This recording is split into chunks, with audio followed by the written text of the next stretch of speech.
Et bonjour, aujourd'hui on est le lundi 9 juin. Et justement, chaque fois que je filme, c'est miraculeux, il passe une voiture. Il n'avait jamais exprès. Donc c'était une super expérience pour moi parce que j'avais loué en fait au gîte La Bascule et je ne savais pas trop. Hein, donc j'ai dormi effectivement dans une chambre seule. Mais on était une dizaine à table hier soir avec un repas copieux, un accueil. Et même à la fin du repas, il y a eu une petite verveine. Enfin, c'était incroyable, quoi, le repas en demi-pension. Et ce matin, le petit déjeuner avec le presse orange, c'était pas du tout du joker. C'était tout du bon, quoi. Et voilà, mais vraiment agréablement surpris. Et puis on a discuté de choses et d'autres, donc effectivement, oui, ça permet de converser. Donc là, je pars, il est pratiquement 9 heures et j'ai une quinzaine de bornes avec un temps magnifique, comme vous pouvez le voir. Voilà.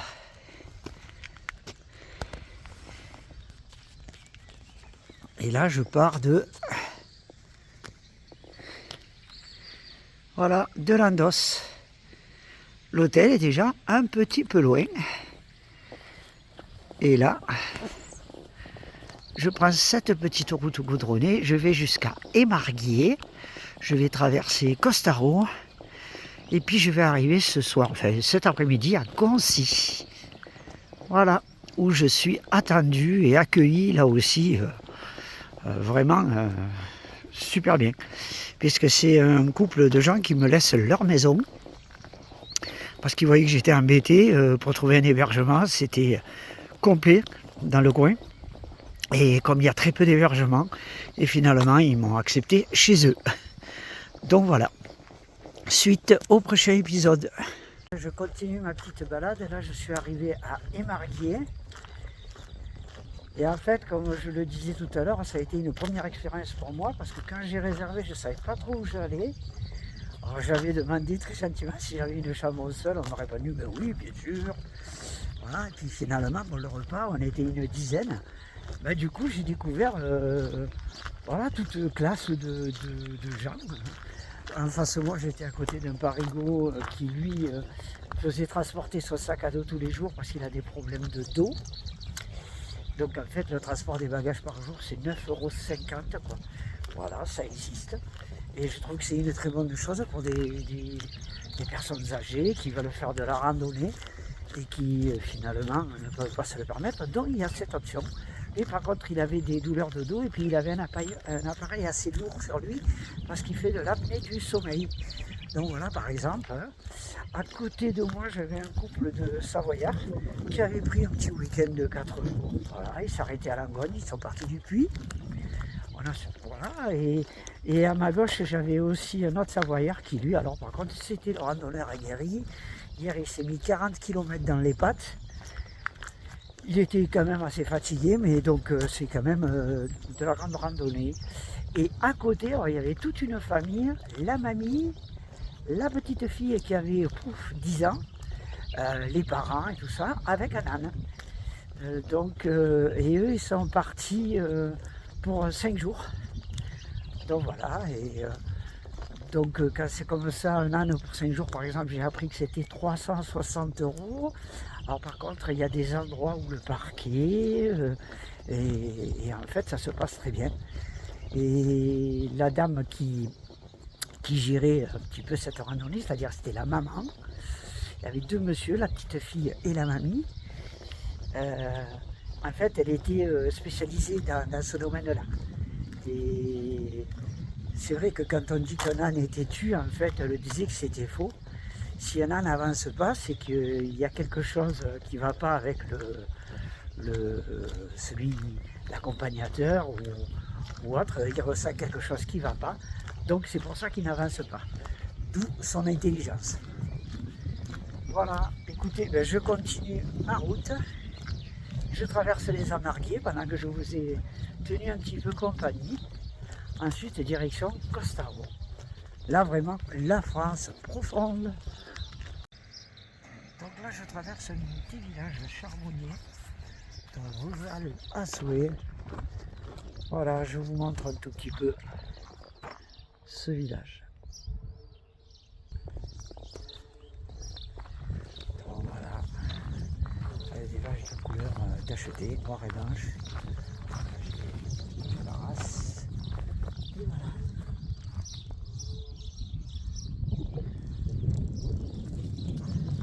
Là, le village est en travaux. Et là, vraiment, on est vraiment au centre de la France, le fin fond. Voilà.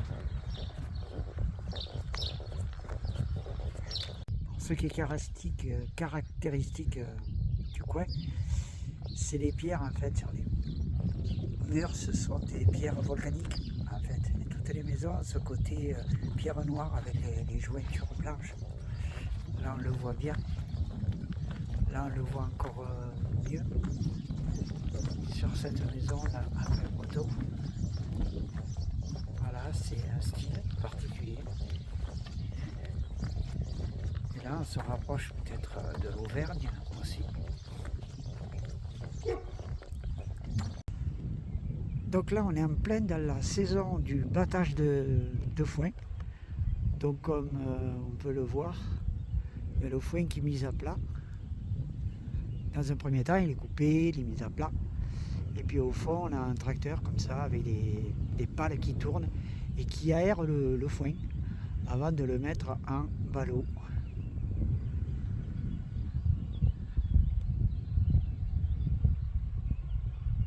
Donc là il y a, oui, alors je ne sais plus comment on appelle ça, mais je sais qu'il me semble que c'est pour aérer le foin.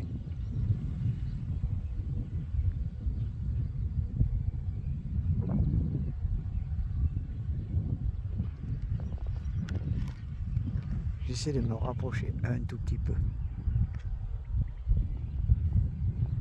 Voilà.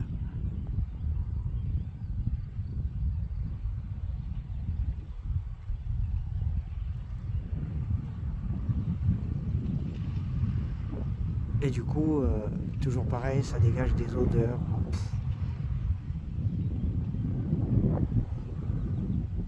En fait, c'est ça, la randonnée. Si on voulait faire un rapport avec la musique, ça serait une symphonie d'odeurs, une symphonie de couleurs, une symphonie d'immensité.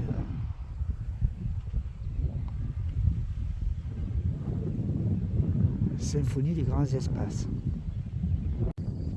Regardez-moi ça. La vue est là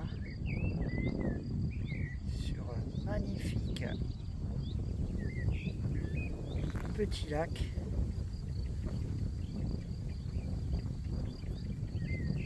Je me rapproche de Costaro, tout en dessous les gelées.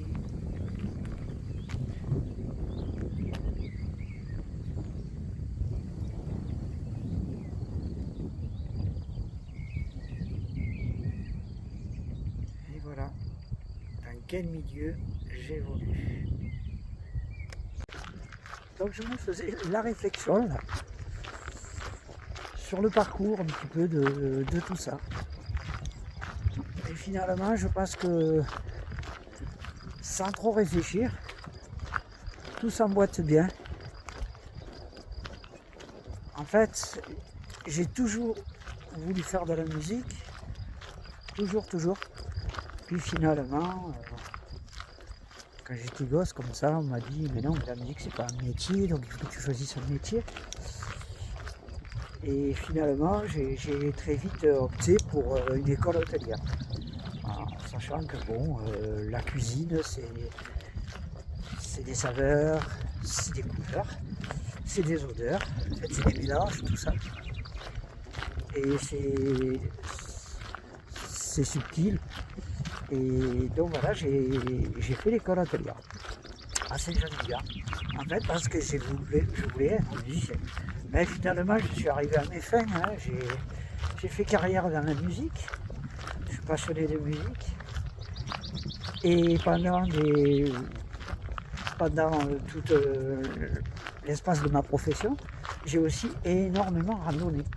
Avec mon épouse, des randonnées à la journée. Et ça aussi, j'apprécie énormément la nature. Et là, bon, quand je marche comme ça, je constate que, comme c'est une première pour moi, je constate que tout s'emboîte bien. Parce que là aussi, la marche, c'est un rythme, trouver son rythme. La marche, c'est des odeurs. La marche, c'est des couleurs. La marche, c'est des rencontres. En fait, voilà, c'est complètement... la musique, c'est des couleurs. Automatiquement, c'est aussi des odeurs, quoi qu'on puisse en dire. C'est de la danse, c'est du rythme. Et c'est aussi beaucoup de rencontres. Donc tout ça s'imbrique bien. Je me permets de partager ça avec vous, là, lors de cette marche. Donc, et puis de marcher, ça veut dire qu'on va de l'avant et qu'on continue. Donc je marche et c'est tout. Et je marche et c'est un tout. Et voilà mon arrivée à Costaro. Petite vue sur la petite villette de Costaro. Et en fond, mais alors tout au fond, il y a le Puy de Dôme. Quand je parle d'immensité,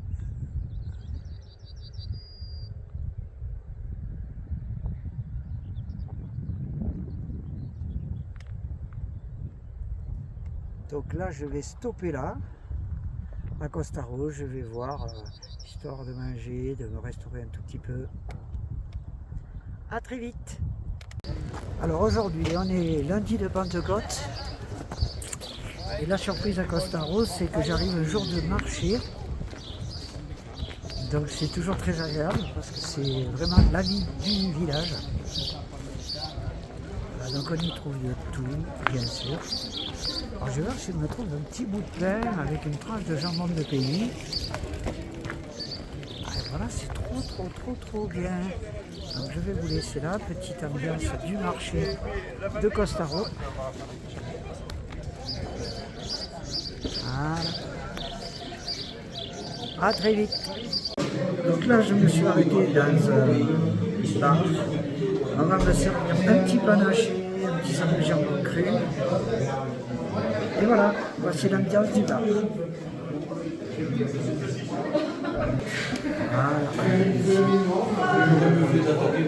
C'est clafé de monde.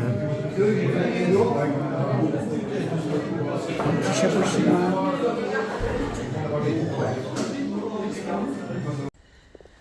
Je passe dans un sous-bois, mais vraiment magnifique. Là, je me rapproche d'un petit hameau qui s'appelle Chadenac. Donc c'est vrai qu'avec le marché à Costaro, les balisages, hop, en plus c'est claffi de petites mouches, petits moucherons. Et avec le balisage, ça n'a pas été évident, donc j'ai demandé, on m'a renseigné. Puis voilà, donc j'ai rejoint le bon endroit après un court passage sur la nationale. Voilà. Et là, mais vraiment magnifique, tout à l'ombre. Je peux quitter mon chapeau chinois. Alors des deux côtés, de toutes parts, hein.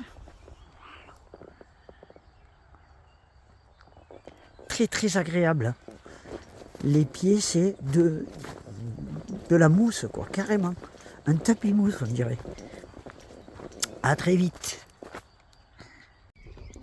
Donc là, oui, le chapeau chinois est de rigueur. Toujours sympathique, il est 13h. Il fait juste un petit peu chaud. On est bien sur le goudron. Donc voilà. Ça continue. C'est sûr que c'est pas les parties que je préfère.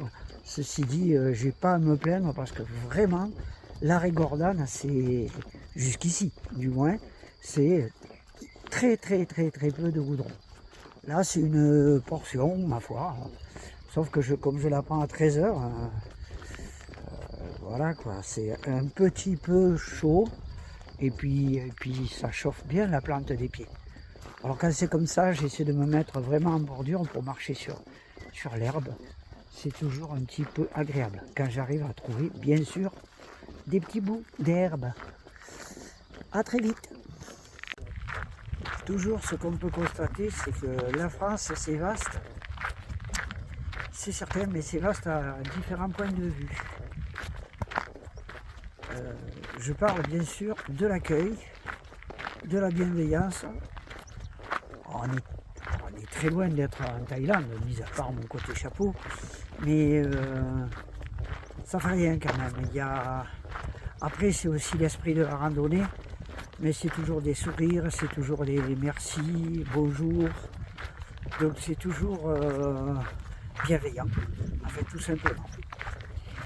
Tout à l'heure, il y avait un monde fou là, dans ce resto à Costaro. On m'a vu avec mon sac à dos. J'étais là, je crois que j'étais le seul. C'était jour de marché.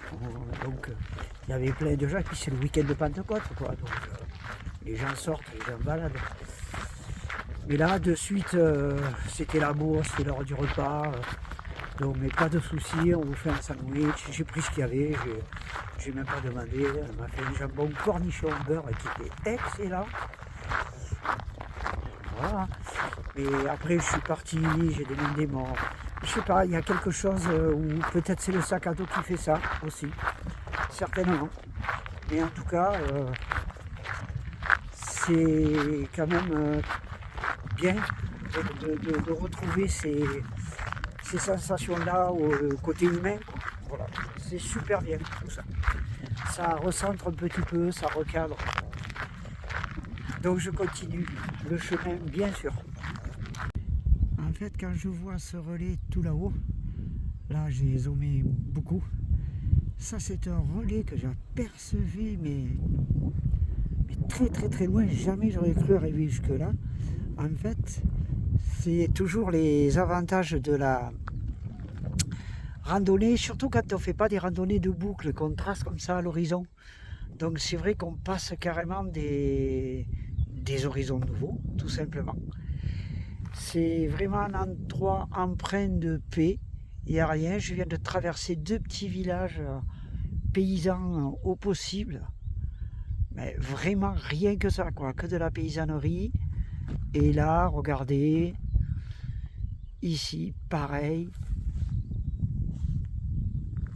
Là, le son. Vraiment bien, hein.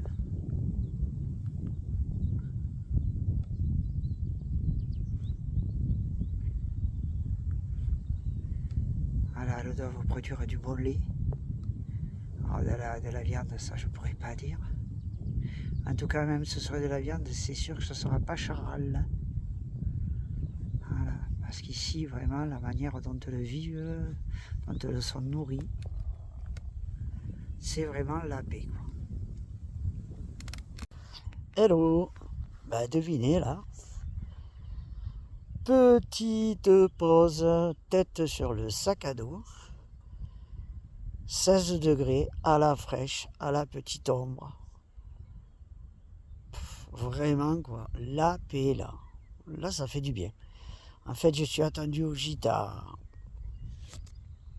16h. Ben là il est 14h. Et si je marche tranquille, j'arrive au gîte à 15h. Donc voilà, là je me pose, je profite. C'est pas évident de savoir profiter comme ça et de rester pas mal de temps. Donc je travaille. Voilà, et en plus, pour rien enlever au charme, je vous fais un petit retour sur la vue de là où je suis.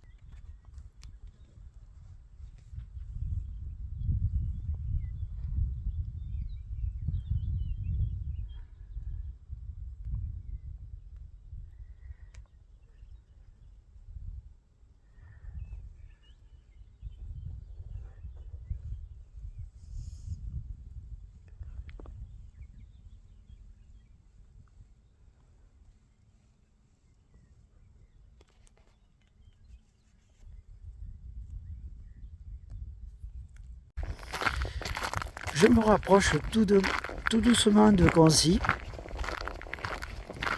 Et je me rends compte que quand je mets un petit peu la caméra vers la droite, voilà dans quel paradis ce soir je vais dormir.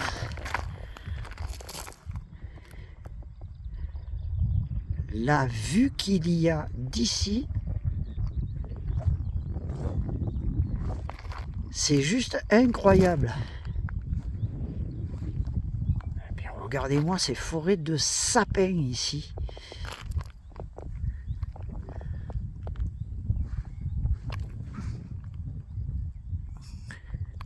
Voilà un petit 360 degrés sur cette vue splendide. Concis tout en bas, donc je suis à la fin du village, la ferme de la Miss Zelle.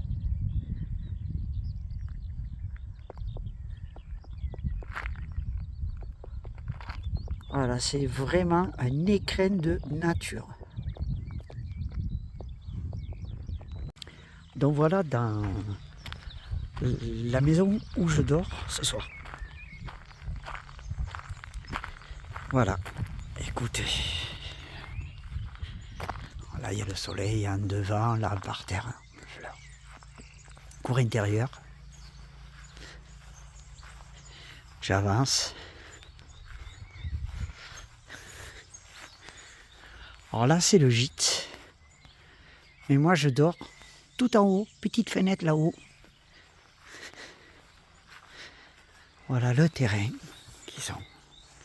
Je suis tout seul dans cette grande maison. Ils m'ont laissé la clé. Là, il y a le petit grill. Et demain matin, je ferme la maison. Et je mettrai la cuve, la clé dans la réserve de cuve de gaz là. Voilà leur terrain. Je monte les escaliers, mais je le crois pas. Je vais essayer de faire court, mais voilà où je suis. Donc,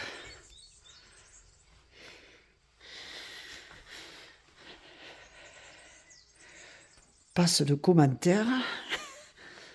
Maison immense. Énorme salon. Des canapés de partout. Hauteur sous plafond. Ici. Là-bas derrière la cuisine. Elle m'a laissé des pâtes, des œufs. Demain matin, de quoi faire le petit déjeuner. J'ai fait tout mon préparatif pour ma popote dans une cuisine équipée. Voilà. J'ai des bières et des et des petits belins. Voilà. Ensuite, je continue vite fait la visite. Je monte des escaliers.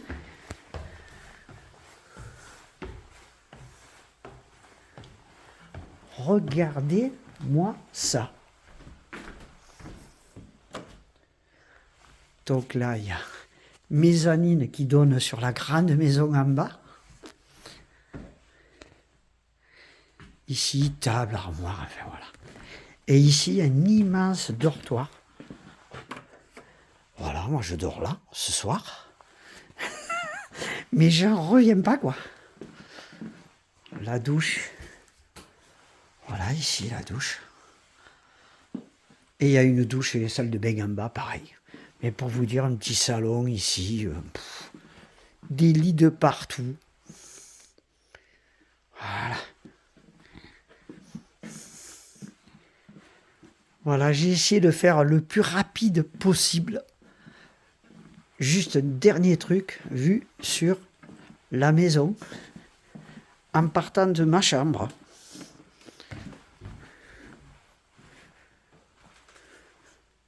C'est immense. Immense. Voilà. Le luminaire. Tout ça pour 40 €. Coucher de soleil sur Concy.